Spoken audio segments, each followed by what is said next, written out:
अगर आपने अभी तक हमारा चैनल सब्सक्राइब नहीं किया तो अभी सब्सक्राइब करें और बेल आइकॉन को क्लिक करके हमारी लेटेस्ट वीडियोस के बारे में अपडेट जानें। वित्तीय प्रबंध का अर्थ, भूमिका और उद्देश्य। व्यावसायिक वित्त का अर्थ।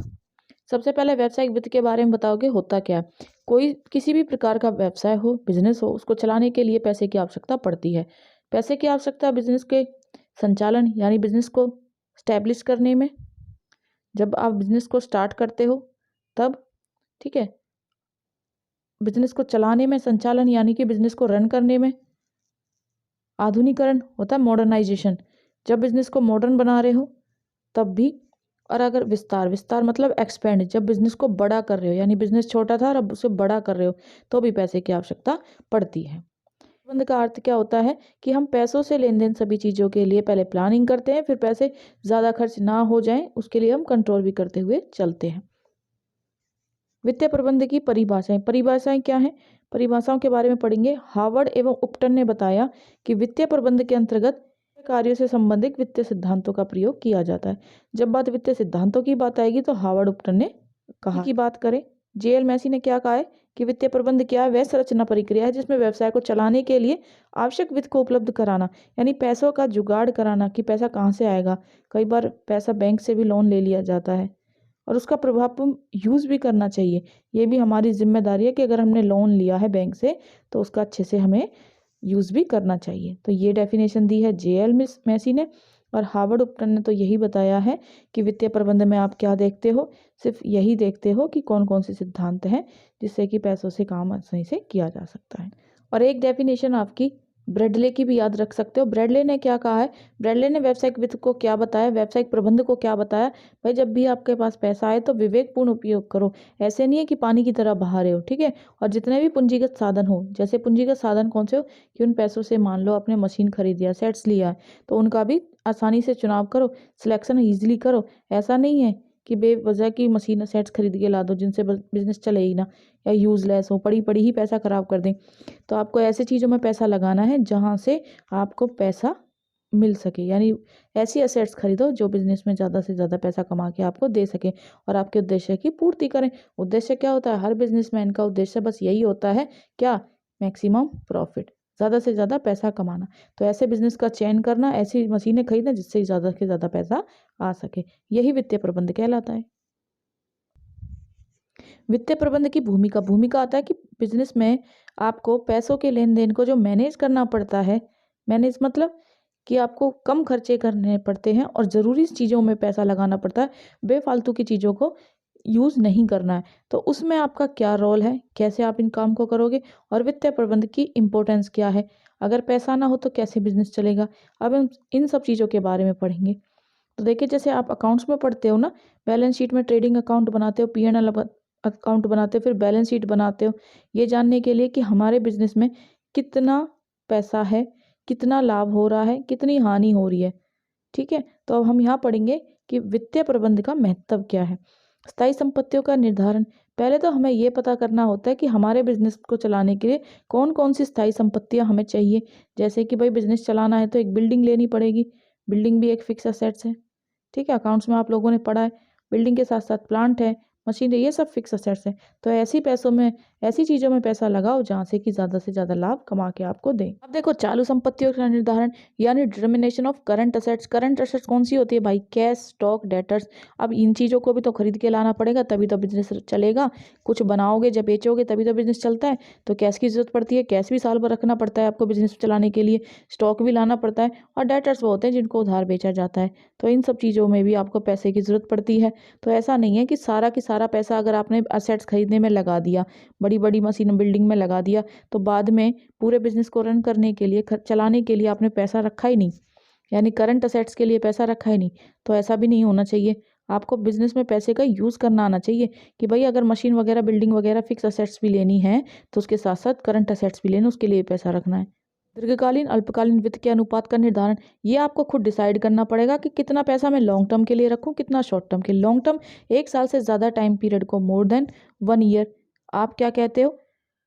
लॉन्ग टर्म टाइम, ठीक है। और 1 साल से कम टाइम पीरियड है, 1 साल से लेस देन है, 1 साल से कम समय है, ठीक है, तो उसे शॉर्ट टर्म कहते हो।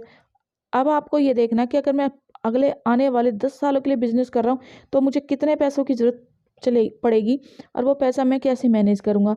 और मैं हर साल, यानी भाई 10 साल में, हर साल एक साल के 10 साल भी तो बनते हैं, 10 साल तक भी तो आपको बिजनेस चलाना है, तो हर साल शॉर्ट रन में भी मुझे पैसा चाहिएगा। तो उस कॉस्ट को मैं कैसे मेंटेन करूँगा। पैसा एक साथ बिजनेस में लगा तो दिया जाता है, लेकिन बिजनेस को चलाने के लिए भी, रन करने के लिए भी हर साल पैसा चाहिए। तो ये डिसाइड आप करोगे कि कितना पैसा आपको लॉन्ग टर्म में चाहिए, कितना शॉर्ट टर्म में चाहिए। शॉर्ट टर्म में लिक्विडिटी आपके पास बनी रहनी चाहिए, यानी लिक्विडिटी का मतलब होता है कैश, ऐसी चीज़ें जिन्हें आप बेच के जल्दी से जल्दी पैसे में, कैश में कन्वर्ट कर लें। तो लिक्विडिटी पे भी ध्यान देना चाहिए। ऐसा ना हो कि सारे सामान पैसों का आप स्टॉक ला के रख दो।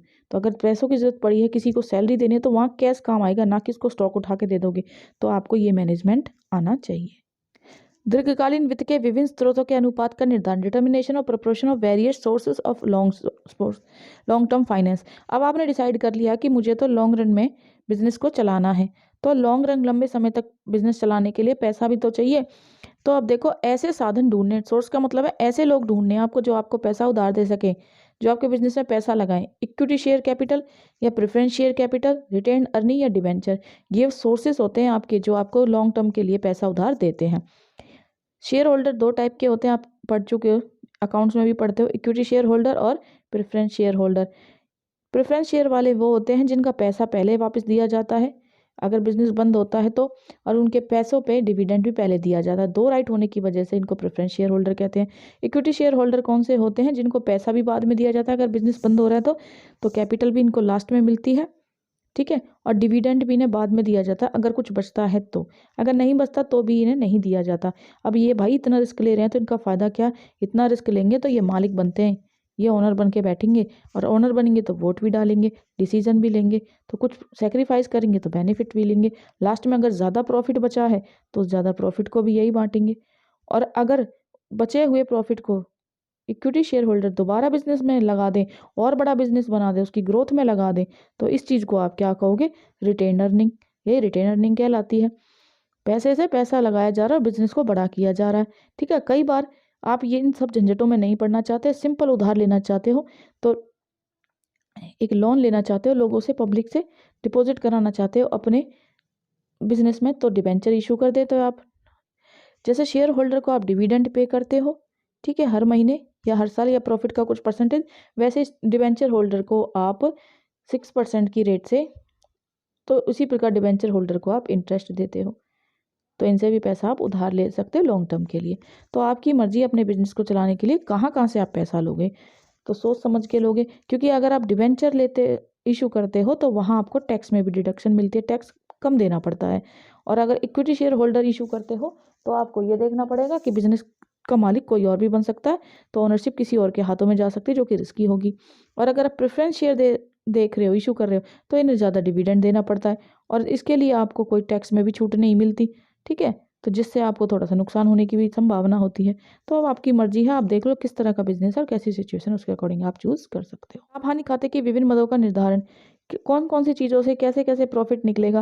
भाई जब आप प्रॉफिट निकालते हो तो ये भी देखते हो कि कितना ब्याज देना पड़ रहा है, कि ठीक है, कितना डेप्रिसिएशन लगा रहे हो। अब डेप्रिसिएशन भी आपने 11वीं में पढ़ चुके हो कि जब आप किसी एसेट्स को यूज़ करते हो तो वो पुरानी हो जाती है, और जब वो 5 साल या 10 साल बाद बदलनी होती है तो एक साथ पैसा लगा के नई चीज़ लानी पड़ती है, जिसके लिए आप हर साल थोड़ा थोड़ा डेप्रिसिएशन काटते रहते हो और पैसा इकट्ठा करके नई मशीन ले आते हो, ठीक है, यही डेप्रिसिएशन होता है।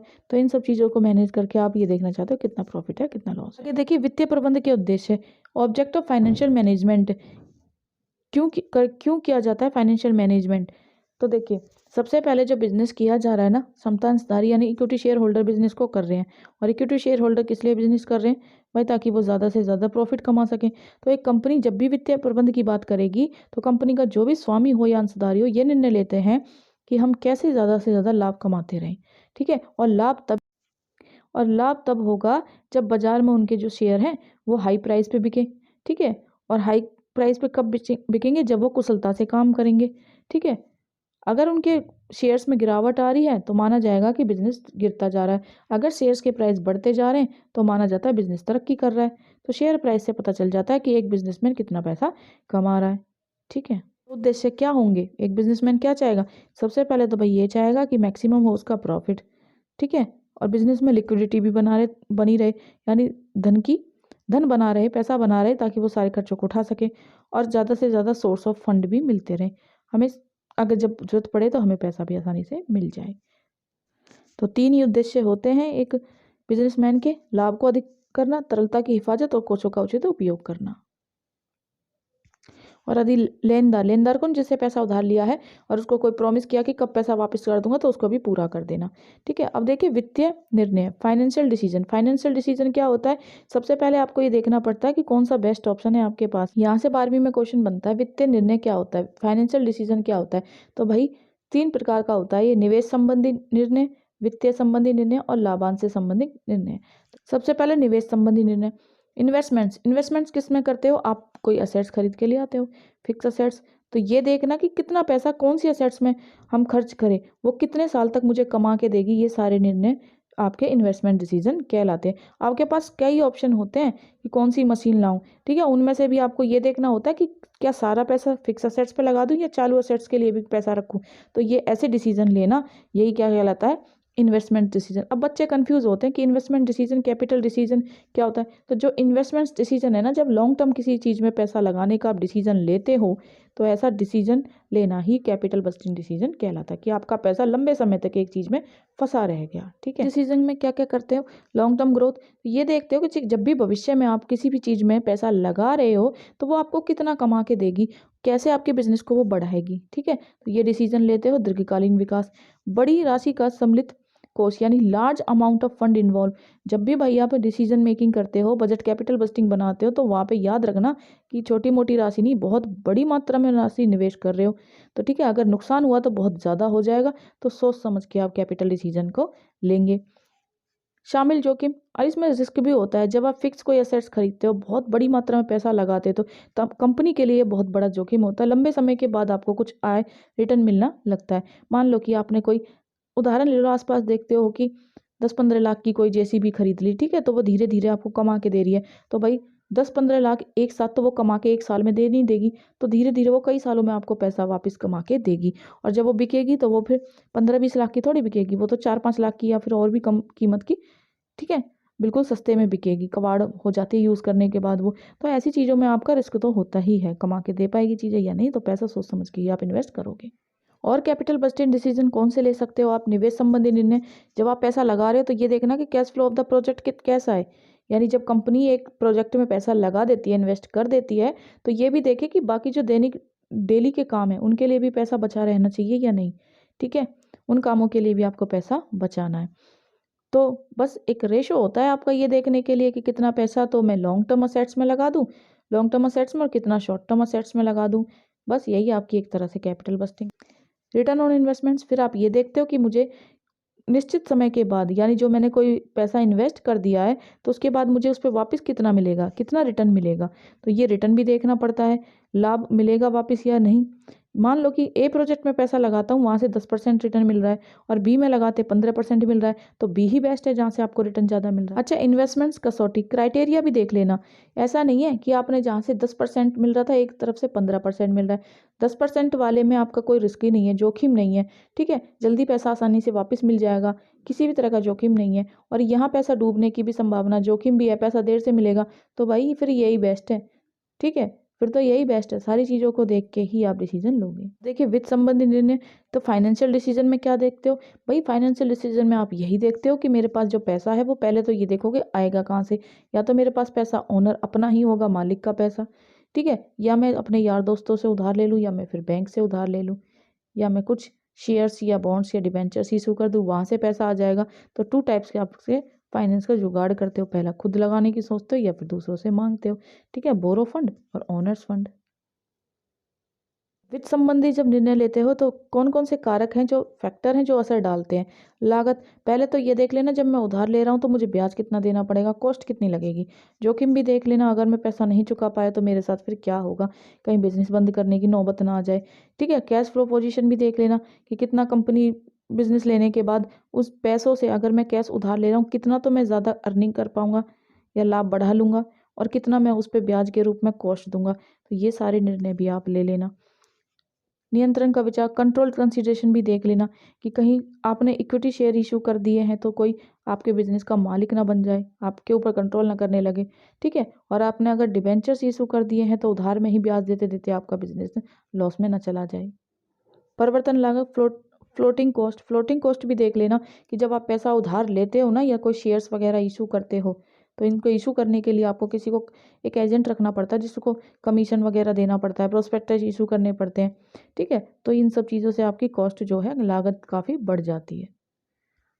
स्थायी परिचालन लागत, फिक्स ऑपरेटिंग कॉस्ट, फिक्स मालिक के ही फंड को यूज़ करना चाह रहे हो, ठीक है, यानी ब्याज का पैसा नहीं लेना चाह रहे हो तो इससे भी कुछ ना कुछ कठिनाइयाँ आ सकती हैं। क्या कठिनाइयाँ आ सकती हैं कि अगर आप उधार ले लेते, ऋण पत्र ले लेते, डिबेंचर्स ले लेते तो आपको टैक्स कम देना पड़ता, और यहाँ अगर ओनर का पैसा लग रहा है तो यहाँ पे आपको टैक्स ज़्यादा देना पड़ेगा। स्टेट ऑफ कैपिटल मार्केट, पूंजी बाजार की कर स्थिति भी देख लेना कि जब आप देखते हो ना, एक तो होती है महंगाई के टाइम पे तो शेयर होल्डर्स जो होते हैं, इक्विटी शेयर होल्डर, वो बिक जाते हैं आसानी से, इक्विटी शेयर्स बिक जाते हैं, हर कोई ले लेता है। लेकिन जब मंदाई होती है ना, मंदी के टाइम पे इन्हें बेचना भी काफ़ी मुश्किल हो जाता है। तो आपको मार्केट की सिचुएशन भी देखनी चाहिए कि क्या इशू करोगे आप। अब देखिए डिविडेंड डिसीजन क्या होता है। डिविडेंड नाम से ही सो हो रहा है, डिविडेंड किस पे दिए जाते हैं, शेयर्स पे डिविडेंड दिए जाते हैं। तो अब यहाँ पे आप क्या देखोगे कि कितना पैसा मैं लाभ का शेयर्स पे डिविडेंड के रूप में दे सकता हूँ और कितना खुद बिजनेस के बाकी खर्चों के लिए रख सकता हूँ। अगर आप ज़्यादा डिविडेंड दे दोगे तो आपके बिजनेस को चलाने के लिए आपके पास पैसा कम बचेगा, जिससे आपको बिजनेस चलाने में दिक्कत आएगी। और अगर आप कम डिविडेंड दोगे तो भाई आपके जो शेयर होल्डर हैं वो आपकी कंपनी से पैसा निकाल के कहीं जहाँ ज़्यादा उन्हें डिविडेंड मिल रहा होगा वहाँ लगा देंगे।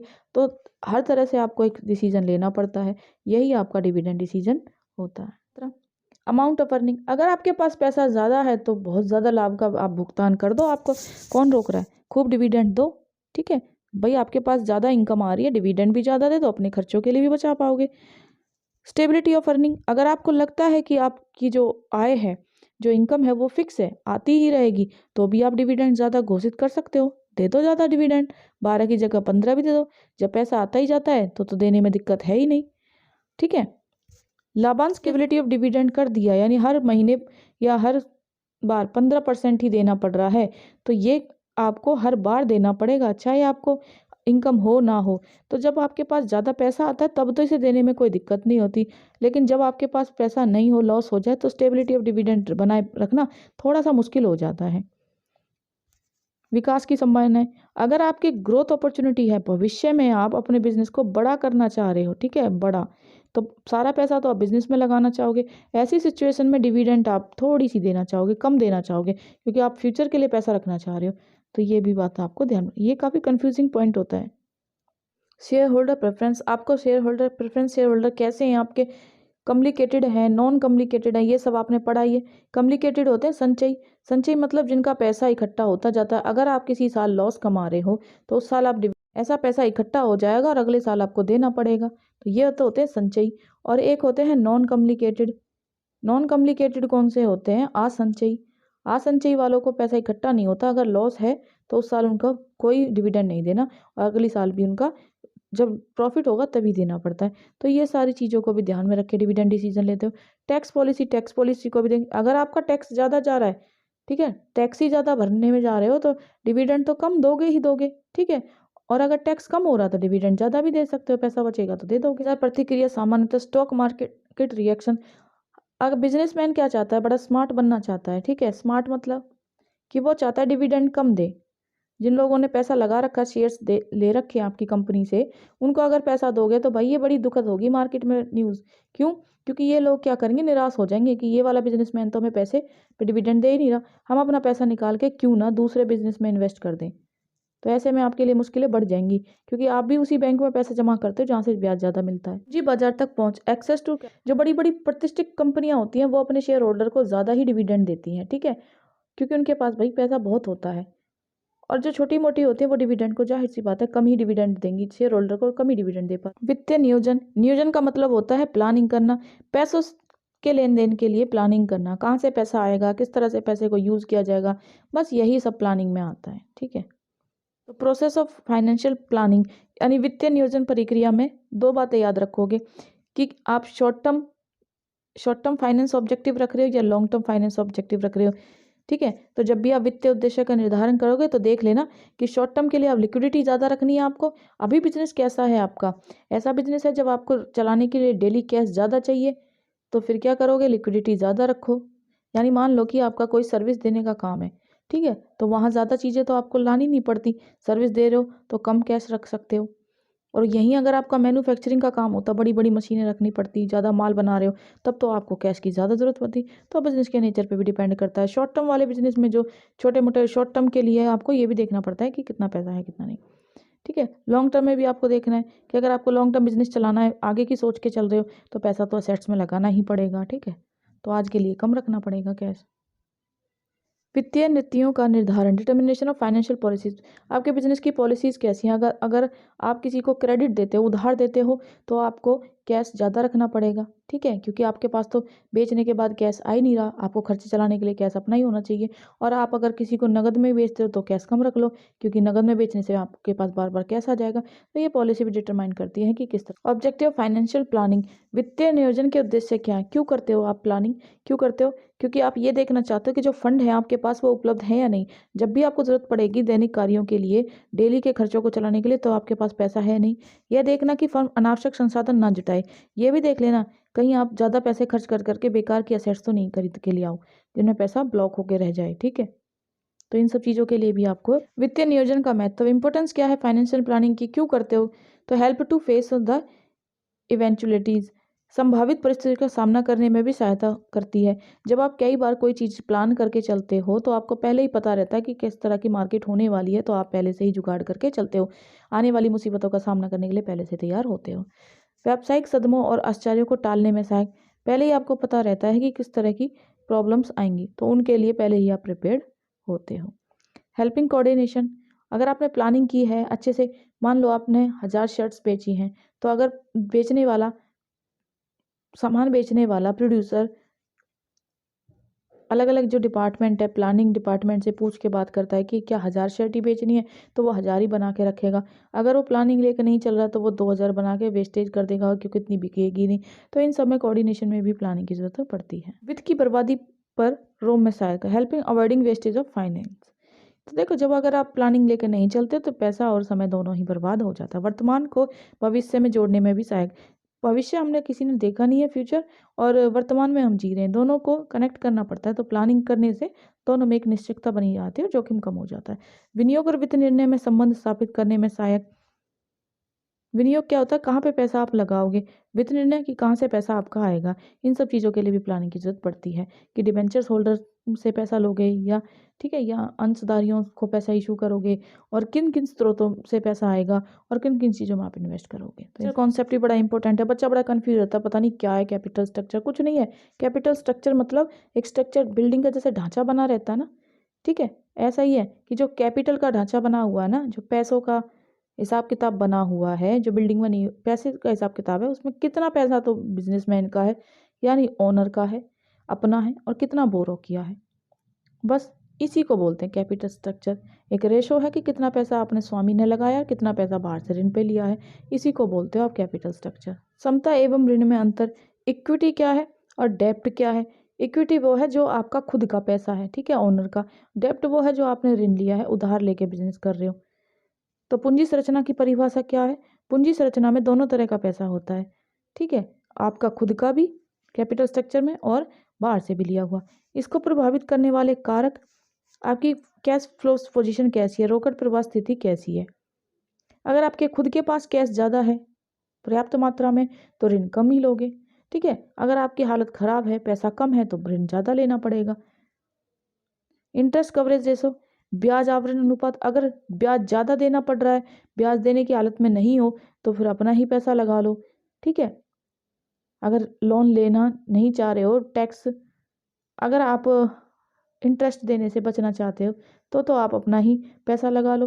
पर यह भी देख लेना कि अगर आप अपना पैसा लगाते हो तो वहाँ टैक्स नहीं बचता है। तो दोनों सिचुएशन में आपको सोच समझ के काम करना।